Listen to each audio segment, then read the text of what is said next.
네, 오늘도 두 분의 전문가와 함께 시장 개장을 준비해 보도록 하죠. 코리아증권 리서치 이승석 대표, 트리플 플러스 이승원 대표입니다. 안녕하십니까? 네, 안녕하십니까?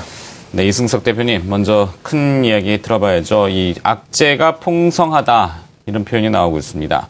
뭐 악재를 모르는 바는 아닌데 정리해보자면 이렇군요. 어제는 사실상 뭔가 위기의 단초를 제공한 것은 미국의 양적 완화의 추가 축소, 테이퍼링이었긴 한데 신흥국으로 이 반응이 좀 급격하게 나타났고, 근데 결국에는 지표들이 또 부진했단 말이죠. 중국의 제조업 지표, 그다음에 미국의 제조업 지표가 어제 같이 동반해서 좀 낮아지는 걸 두고 시장 일각에서는 소프트 패치, 일시적인 경기 둔화에 대한 이야기까지 꺼내들고 있습니다. 네, 맞습니다. 예.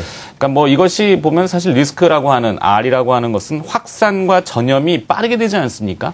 뭐 루머를 자꾸 재생산해내는 리세션 그렇죠. 공포지. 뭐 리세션까지는 아니더라도 리스크 R이라는 공포는 굉장히 사람의 심리를 위축되게 만드는데 이것을 차단하기 위한 뭔가 방편이 나오면 좋겠는데 아직은 뚜렷한 것이 별로 없는 것 같아요. 자, 어떻게 이제 해법을 찾아봐야 되겠습니까? 일단 이론적으로 보면 그렇습니다. 미국의 테이퍼링, 그러니까 긴축 정책을 어쨌든 쓰는 건 맞습니다. 뭐 금리를 인상하는 것까지는 아닙니다만 분명히 내용적으로 통화 스탠스는 긴축으로 방향이 선회가 된 상황에서 그러면 이제 어제도 제가 이제 이런 얘기를 드렸죠. 이번 주에 이제 미국 경제 지표가 중요한 게 많이 나오게 되는데 경제 지표가 좋아야 되는 겁니다. 그러니까 경제 지표가 좋으면은 미국의 테이퍼링에 대한 정당성이 부여가 되고 그런 부분에서 증시 투자자들이 돈이 좀 줄어들어도 경기가 좋아지니까 뭐 종목을 투자를 해도 기업에 투자를 해도 좋겠구나라고 이렇게 인식을 하고 주식을 사겠습니다만 오늘 아침에 좀 예상보다도 저도 오늘 솔직히 좀 이건 충격적이라고 좀 생각하고 있습니다. 그러니까 기대했던 것보다 ISM 미국의 제조업 지수가 좋지가 않았습니다. 근데 내용이 더 좋지가 않아가지고 특히 신규 주문 쪽하고 고용 쪽 동향이 상당히 좋지가 않아가지고 뭐 이 부분에 대한 우려감으로 미국 증시가 오늘 큰 폭으로 약세를 보였습니다.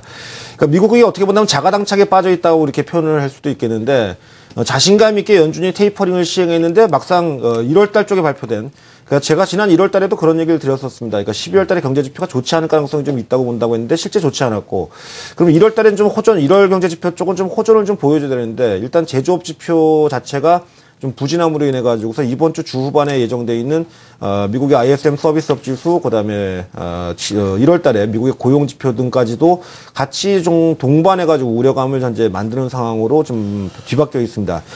경제 지표가 좋아야 됩니다. 그러니까 미국 경제 지표가 좋아야지 그로 인해 가지고서 최근에 글로벌 유동성의 감축에 대한 우려 부분을 좀 상쇄시키고 희석시킬 수 있는데 물론 지켜봐야 될 필요가 있습니다. 뭐 뚜껑을 열어보고 뭐 미국의 ISM 서비스업 지수가 제조업 지수만큼 안 좋아졌는지 확인해 볼 필요가 있겠고 그럼에도 불구하고 좋아졌는지 또 확인해 볼 필요가 있겠고요.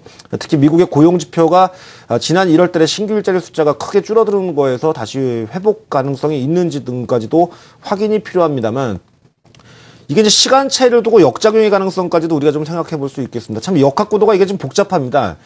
미국의 신임 이제 옐런 의장이 오늘 아침 미국 시장으로 본다면 시간으로 본다면 오늘 아침부터 이제 공식적으로 업무를 이제 시작을 했는데 여기서 이제 이분 성향을 본다면 이제 굉장히 비둘기파죠.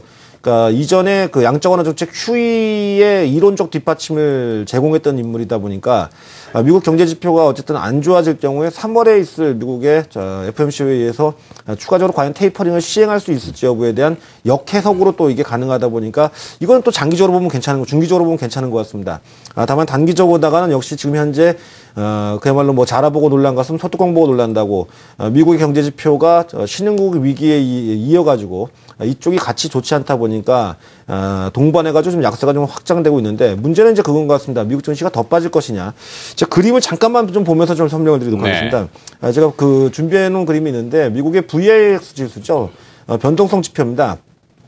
제가 작년 같은 경우에는 이제 12선 정도까지 내려가게 되면 이게 이제 VX 지수 주봉 차트가 되겠는데 12선 정도, 그러니까 증시가 좋을 때죠. 그러니까 이거는 거꾸로 움직이니까 12선 정도까지 올라가게 되면 반등이 나온다고 해서 조정 가능성을 그 당시 언급드렸다면 반대로 위기 국면이 아닐 경우에는 보통 이 VIX 지수 같은 경우는 22포인트 정도 선까지 올라가게 되면 증시가 거꾸로 반등, 그러니까 기술적 반등이라도 나왔던 사례를 본다면 미국 증시는 이제 단기적으로 다 빠질 만큼은 빠졌다고 이렇게 보여집니다. 그래서 뭐 아침에 개장 전에 미국 선물 지수가 현재 강세를 보였다 보여주고 있는데 특별한 이유는 없습니다. 많이 밀렸다 보니까 생기는 현상이라고 생각하는데 미국 증시 쪽은 오늘 정도쯤에서는 일단 반등 가능성이 좀 있지 않을까 이렇게 전망을 하고 있고 과연 이런 가운데 우리 증시 쪽이 오늘 어느 정도 충격을 이제 받고 흡수할지가 좀 관건이라고 보여집니다. 뭐 그 부분은 개장 초에 다시 한번 설명드리도록 하겠습니다.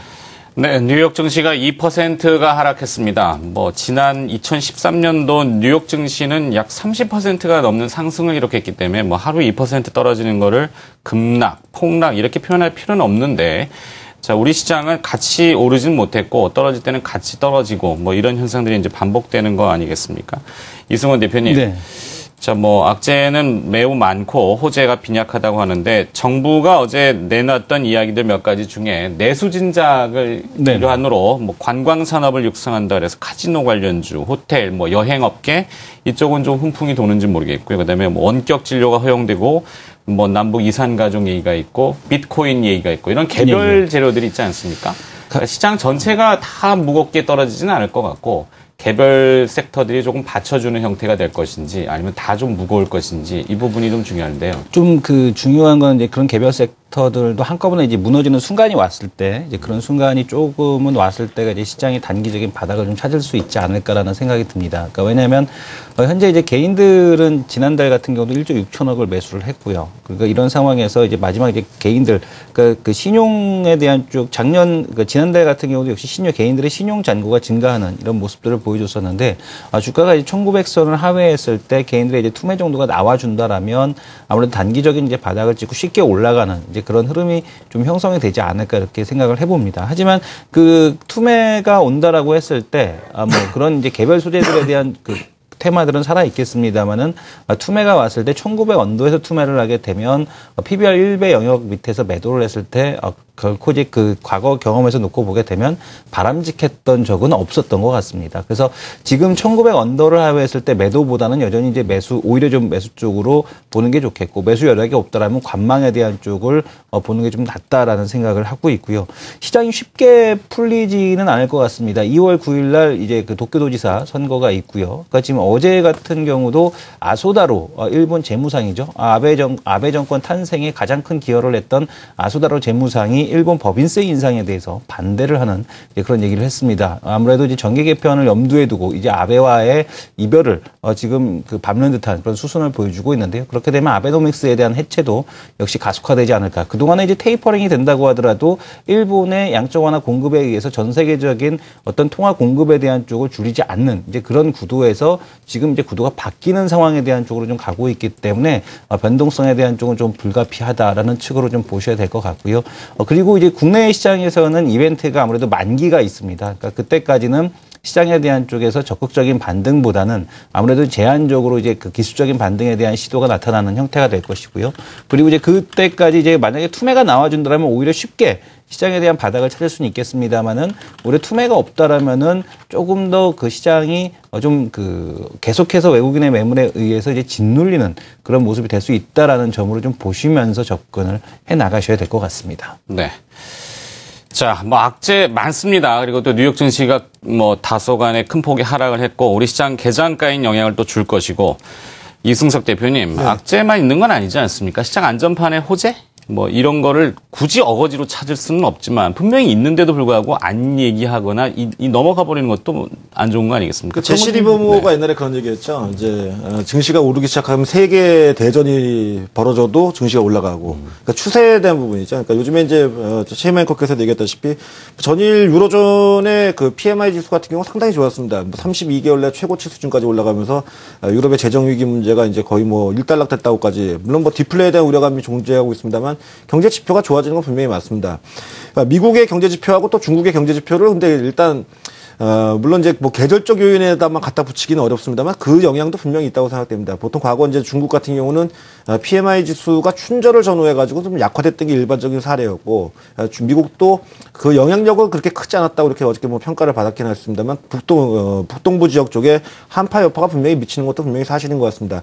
하지만 시장은 항상 비이성적인 경우가 좀 있습니다. 이럴 때 호재가 반영되지 않고 악재에만 일단 눈을 돌리는 상황이다 보니까 뭐 금일 아침에 충격은 좀 불가피하겠습니다만 일단 뭐 기본적인 펀더멘탈 자체를 놓고 본다면 분명히 증시가 싼 구간대에 진입되는 건 분명히 맞다고 이렇게 봐야 될 것 같고 아까 뭐 이승원 대표도 얘기를 잠깐 뭐 언급드렸다시피 그래서 뭐 비이성적인 구간에서 이성을 차리고 나만 좀 정신을 똑바로 차려야 되는지를 놓고 본다면 글쎄 뭐 지금은 그래도 되는 구간이 아닌가 보여집니다. 그래서 주식을 팔기보다는 지금은 보유하시는 구간이 분명히 맞다고 그렇게 보여집니다. 네, 이승원 대표님. 네. 뭐 개장 임박했습니다만 기업 전략, 개별 기업들에 대한 전략은 어떻게 가져가나요? 그동안은 지금 여전히 그 시장은 지금 보게 되면 이제 전저점을 이탈하라는 수준을 보여주고 있는데요. 그 전저점을 이탈, 시장에 대한 모습과 반대로 이제 올라가는 형태에 대한 모습을 보여줬던 종목들. 그러니까 우리가 대형주 쪽에서는 SK 하이닉스 같은 종목, 호텔신라 뭐 이런 종목들을 좀 볼 수 있을 것 같고요.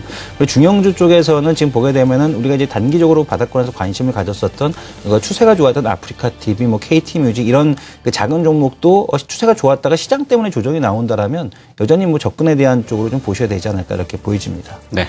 자, 개장이 임박했습니다. 개장 후에 다시 시장 논해보도록